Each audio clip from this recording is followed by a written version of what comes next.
Žene moje ste učili malo na francuskom, slušajte, ja sam nešto nužda. Pero pipa žene, a žene se pari za paru. Ali ste rečeno, meni se ova francuska uopće ne sviđa, ja sam više za Italiju. Ja volim francusku. Guza mi se sviđa više. Ajmo, volim. Ajde, spakuj nam stvar. Ajde, Ja i Feta ćemo polako malo da promuhavetimo. Neki ćeš. Ajde, Ifeta, reci ti meni, kad je nastao tvoj prvi video? Znam kuda juče je bilo. Ja. 29. mart 23. godine. Sad će 3 godine. Sad će 3 godine, pa ja sam tebe počela da pratim odmah, znači nekako su tvoja videa postala viralna.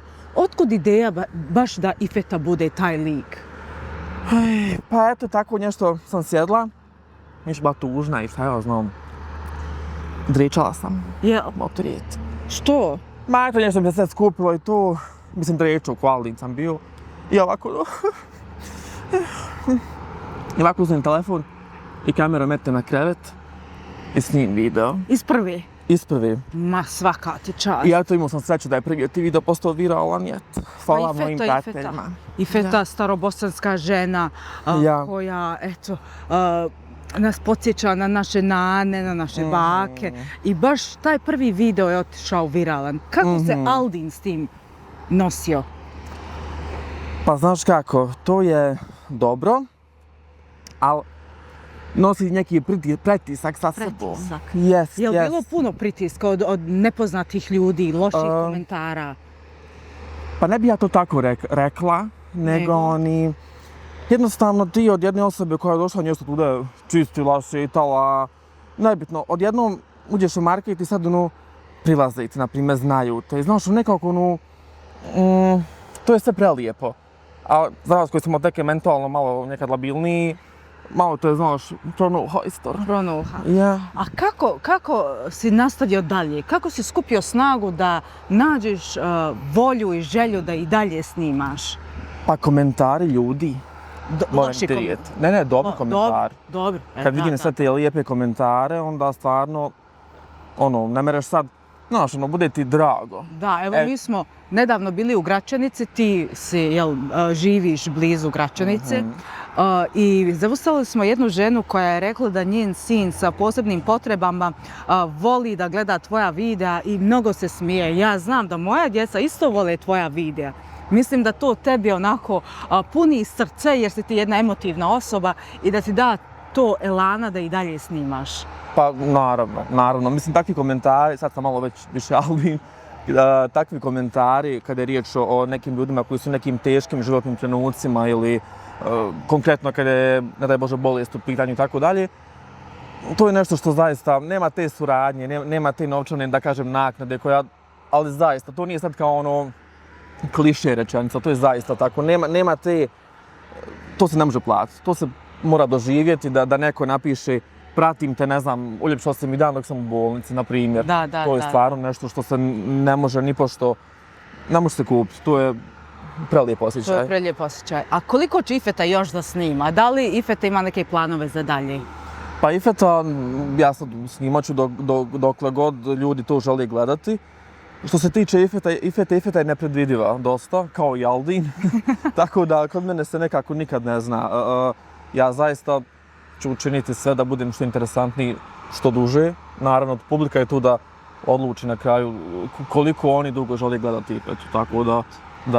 Da li sebe vidiš u filmskoj industriji? Apsolutno, to mi je najveća želja, tako da... Ako neki producent gleda jako intervju, slobodno me kontaktirajte. Ali da, mislim, šalu na stranu, to mi je najveća želja, slobodno mogu reći. To mi je tako da imam neke planove po tom pitanju, kada je riječ ne samo o glumi, nego je možda nekom potencijalnom stvaralaštvu. Ali o tom potom, to je sad previše rano da išta govorim. Primijetili smo i tvoja videa koji si objavljivao da si se borio sa anksioznošću. Kako si izašao iz toga? Ili još uvijek se boriš s tim?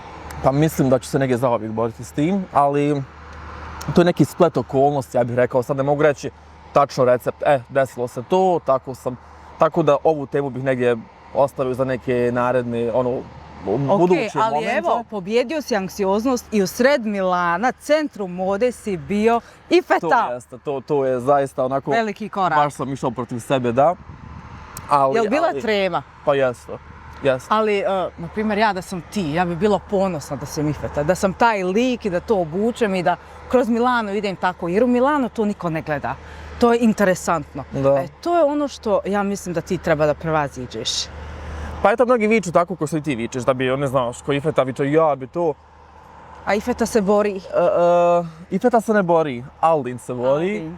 Ne znam, ja nekako još uvijek sebe ne percipiram niti kao neku plavu kvačicu, niti kao nešto, ali stvarno, uopće nije sad da govorim kao ne, stvarno se ne percipiram, valjda zato što mi je život od momenta nastanka Ifete pa sve do dana današnjeg, jednostavno paralelno se dešavala Ifeta, a paralelno se dešavao i svijet u kome sam ja, ne znam, čistio, radio u prodavnicama, dakle, život jedne nije lagan realne osobe, da, tako da nisam uopće imao prostora da se nekako uzvijezdim, da kažem ko sam ko ja sam, nego jednostavno sam, ne znam, čistim WC, pa onda dođem kući pa snimim Ifetu. Tako da zaista nisam imao taj moment nekog, onako, kako se to kaže, uzvježđenja.